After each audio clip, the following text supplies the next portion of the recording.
folks, it is time to live well, and look at this group we have surrounding us now, because these folks are really going to help us live better and really live well. They are from the YMCA, as we are celebrating a big milestone, folks. How about 100th anniversary of Y Camp? How many people out there have gone to Y Camp and are still participating in Y Camp? Show of hands, show of hands. There you go. Again, this is a really big deal. We have Alex Kretzinger joining us. He's the Senior Program Director over at Summer Camp, and you've been involved with the Y for how long? Well, I started there as a summer camp counselor, and that was in 2011, and I haven't left. And you moved your way up through then. And how have things changed since you first started going there?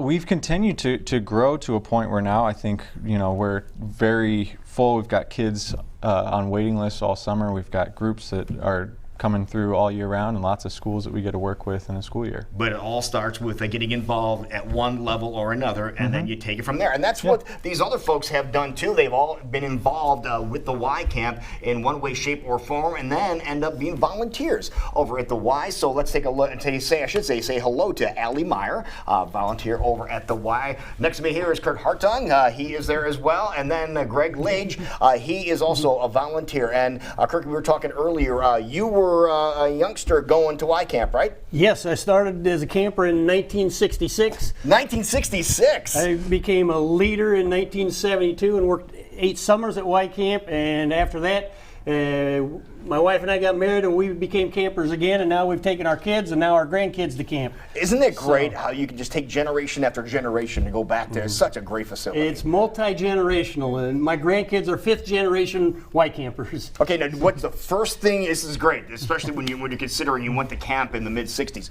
First thing you remember over at Y Camp that was the most fun that you looked forward to going back and doing again? Oh, the swimming pool, the people is the big thing. Yep. The friends and people we see year after year and that we've known since we were kids. Yep, how about that? And then, Allie, what about your experience?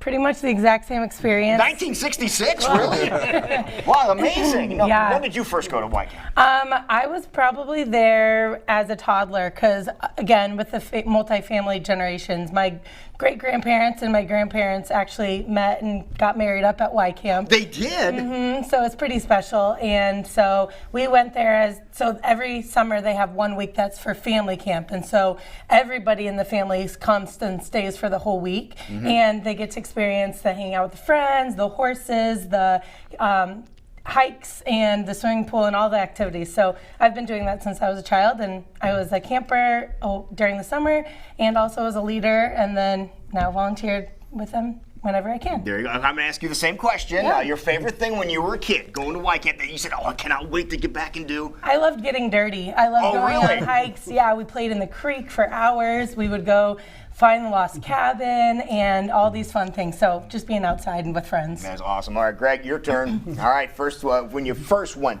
1974, I was 3, family camp, Okay, was this guy in charge of some of the stuff? Yeah, back then he was.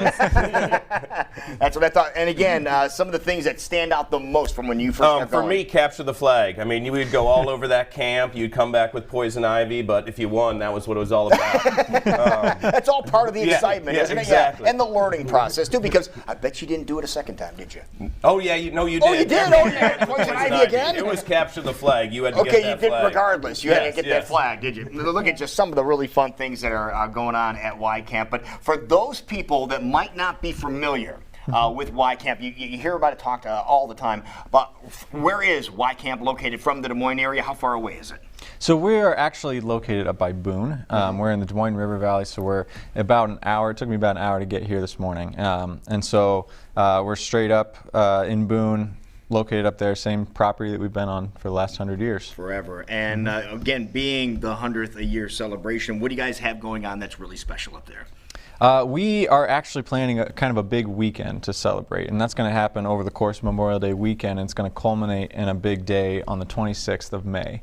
And that day we're going to be inviting everybody that has ever been to camp or been involved with camp or has known somebody who's been involved with camp. We're trying to invite the entire community to come out and enjoy camp for the day. What do you think has really made camp survive after all these years? Because, you know, things evolve and sometimes they lose favor with other folks, but the Y Camp just seems to really just march through and just march on.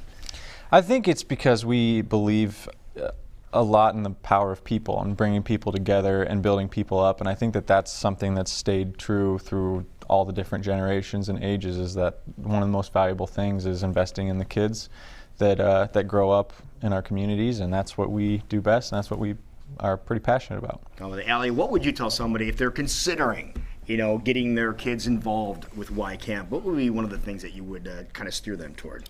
The thing that always stands out with me is that it builds such character with children. I mean, our core values, respect, responsibility, caring, and honesty, those things that you learn as a child, just stick with you through your career and everything that develops you as a person. So I know that those are the things that I still hold on to as an educator, as well as, when I think about what I'm doing with children today. So those character values that really make people grow as a human. Now, Kirk and Greg, I'm going to address this question to you. I want to find out about leadership skills that are created when you get involved with this, because obviously, Kirk, you found an opportunity to advance up and help other people while you're at camp. How important was that?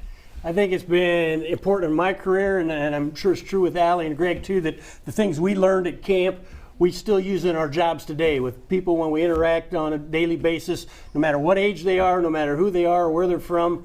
You learn leadership skills, you learn personal skills that are useful in every situation. Now, what kind of skills are we talking about here, Greg? You said you learn these skills and you're able to apply them even in your job situation. Now, so many years later, but again, you were talking, mid-70s is when you first went to Y Camp. Yeah. And to this day, in 2019, you're applying some of those things that you learned. Well, I became a teacher because of Y Camp. You did? That I had the epiphany, like, I like history and working with kids. What could I do to put that together? And I became a teacher. And so, it's mostly working with people, problem solving. When you're in with a cabin of young kids, when you're, a 15, 16-year-old, right, having to help problem solve and helping them, gauge where they're at and, homesickness and all that. So just, being a human and dealing with people mostly. Right, okay, now let's just find out what you guys do for a living now, because we all know you all started at the same place. You all started at Y Camp and then spread out from there. So you're a teacher. Where do you teach? The Ankeny High School.